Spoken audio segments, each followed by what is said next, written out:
Hello everyone, this is Riddhi Tavde from Gossipfunda.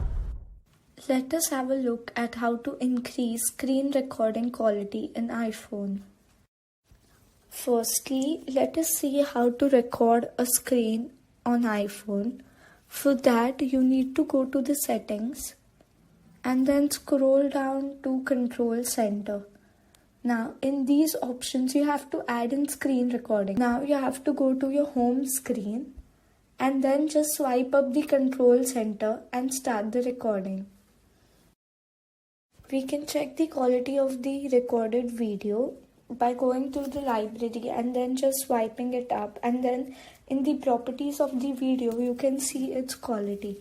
Now it is much more lower than an HD quality, so to save a HD quality video you need to download an external application which is called as a VN video editor. Simply go to the app store and then search for VN and you have to download it. After downloading the application, you have to select the video of which you have to save a higher quality.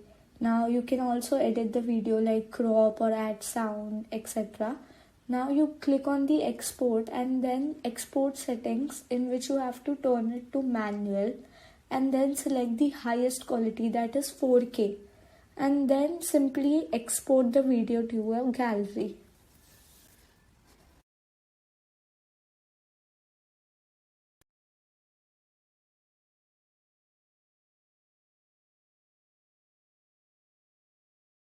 Thank you for watching the video. Hope that it has enlightened you with some cool tips and tricks. Do like, share and subscribe to Gossipfunda. Do not forget to put your query in the comment section below. For more such amazing contents, do visit gossipfunda.com, link in the description. For more such